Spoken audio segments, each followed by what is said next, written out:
I don't take for granted the LeBron stuff. It's unfortunate, actually. Not to go on a little tangent here, but it's actually unfortunate. LeBron's complaining about an and one, right? That is gameplay. Leakers and insiders love two things, and the Lakers gave them both this week. They gave them a soundbite, and they gave them a confession. JJ Redick, the Lakers head coach who walked into Hollywood with a resume full of bold takes and an ego for detail, stood in front of microphones and said something that will not stop echoing through league circles. He did not dance around the subject. He did not couch his concerns in coach speak. He told the world, in plain language, that he was done with the slow, invisible erosion of authority that comes when one player's influence bends the whole organization to his will. That admission is seismic because it finally names what everyone always suspected but nobody wanted to say out loud. Coaching LeBron James is not a job. It is a negotiation, a constant management problem, and now a public test. From the moment Redick took the job in June of 2024, he signed on to one of the most dangerous gigs in sports.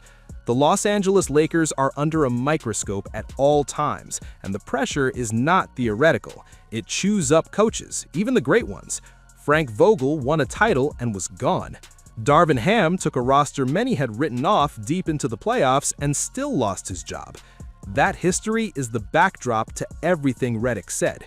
He was honest about that context. He admitted that he knew the risks, that he knew what the job demanded, but he also made it clear that some things were becoming intolerable. His line, "I am not doing another 53 games like this," struck like a challenge. It was not a tactic, it was a boundary. Dillon Brooks and LeBron, the first altercation, LeBron should have been thrown out of that game. He was pushing the ref. When does an NBA player get to push a referee and stay in the game? He pushed the referee. So what is the real reason Redick says he is done with LeBron? Strip away the headlines and the social frenzy, and it boils down to one relentless reality. LeBron James is not just a player. For more than 2 decades, he has been an institution and a power center. That kind of presence reshapes a franchise. It influences personnel decisions, it alters rotation philosophies, it changes the rhythm of practices, and it shifts the balance of authority. Redick used language that was almost clinical when he described it.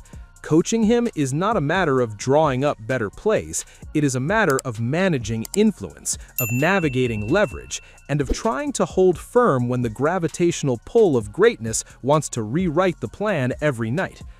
Redick gave examples that will haunt front offices across the league. He talked about how certain possessions feel like they no longer belong to the coach. He described a rhythmless offense after LeBron returned from injury, a series of possessions where spacing and timing were sacrificed for habit and instinct. He admitted he took responsibility, and then he pushed the conversation further. He said the team needs structure, and that structure was being undermined by the same force that built the franchise into an icon. That is the core contradiction. The player who made the franchise valuable in the first place also wields a level of influence that can erode the very structure needed to win at the highest level. LeBron clearly fouls him, even hits him in the chest. The ref standing there says nothing. Absolutely nothing. Here's the part no one is telling you. Redick did not paint the story in black and white. He praised LeBron. He called his commitment in year 23 remarkable. He acknowledged the professionalism, the preparation, and the way a legend manages his body. But he also said something that few coaches would ever dare admit publicly. He said that coaching LeBron sometimes feels like negotiating with another leader, not directing a player. He offered the striking detail that LeBron can, and sometimes does, override instructions, and that when that happens, it is not always wrong. Redick's point was subtle and sharp. It is not that LeBron is insubordinate, it is that the dynamic often becomes a nightly balancing act between structure and instinct, and external structure often loses. That tension played out in games and in pivotal moments. Redick cited specific stretches where the team looked unorganized offensively, Analysts pointed to a worse-than-expected net rating when certain lineups share the floor. For a coach who wants to build a repeatable system, those numbers are not academic. They reflect a mismatch between intention and execution. Redick argued that when you have a 41-year-old legend whose shot clock in the mind is different from the play clock on the board, the result is a roster that drifts rather than executes. The patience for drift is thin in championship cities.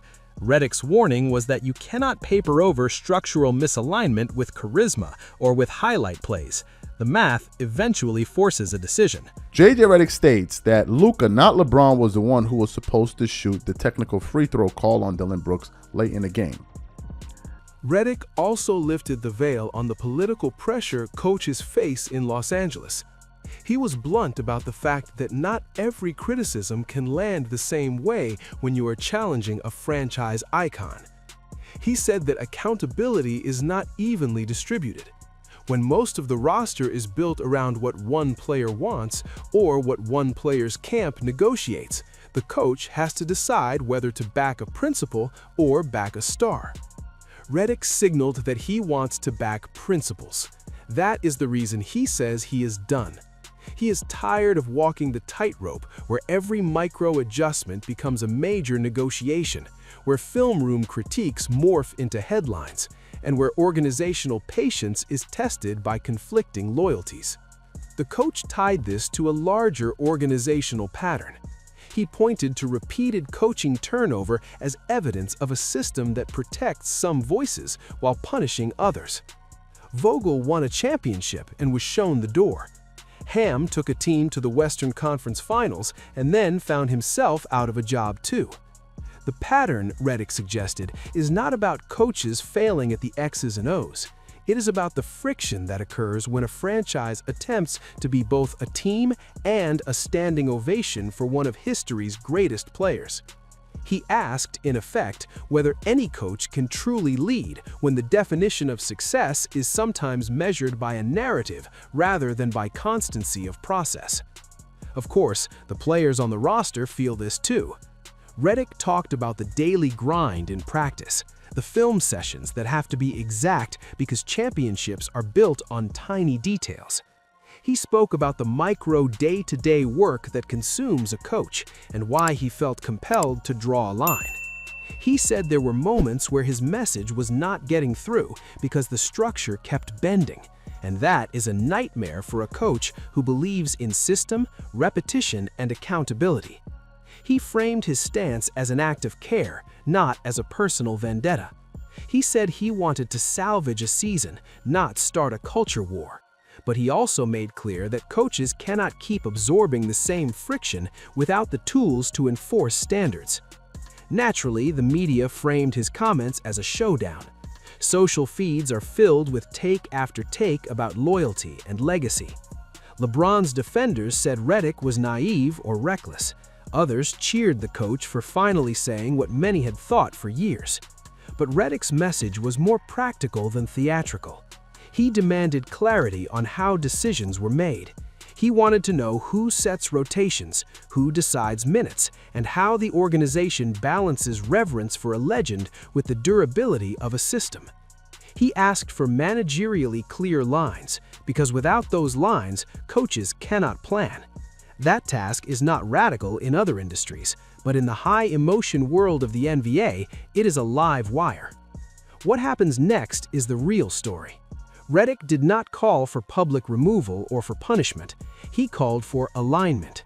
He said he was not quitting on the team, but he was done letting an unresolved power dynamic dictate outcomes. That is a different posture than a public resignation.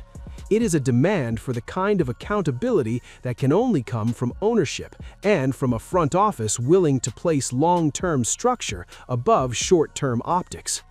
Redick knows that might be a bridge too far. He also knows that without it, his job becomes impossible.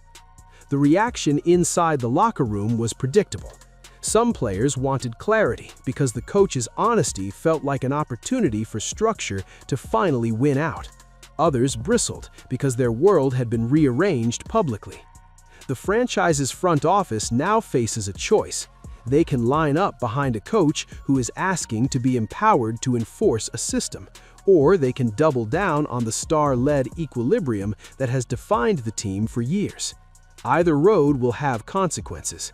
In the near term, they must navigate media storms, trade season calculations, and the playoff race. In the long term, they must decide what the identity of the franchise will be when the names that define it change. Redick's moment will not be a footnote. It is the kind of public crack that invites questions from bettors, from rival executives, and from any free agent who wonders what leadership looks like in Los Angeles. If ownership sides with the coach and gives him true authority, it could signal a structural shift that reverberates well beyond this season. If ownership protects the status quo, it will be another data point in the pattern of coaches who cannot fully execute because of an influence imbalance. Redick made his decision. He put it on record. That alone changes the conversation. In the end, this is not a simple story about one man and another man. It is a story about institutions that must choose between celebrity and structure. It is about the cost of orbiting a generational talent and the toll it takes on those whose job is to build repeatable processes. Redick was not looking to humiliate anyone. He was looking for a playing field where accountability is real and where leaders can do their work without having to calibrate every instruction to a legend's preference. That is why he said he was done. He wants to coach. He wants clarity. He wants to lead. Whether the organization gives him that is the question that will decide how this season and perhaps the next era of Lakers basketball plays out. Let us know who you are supporting here.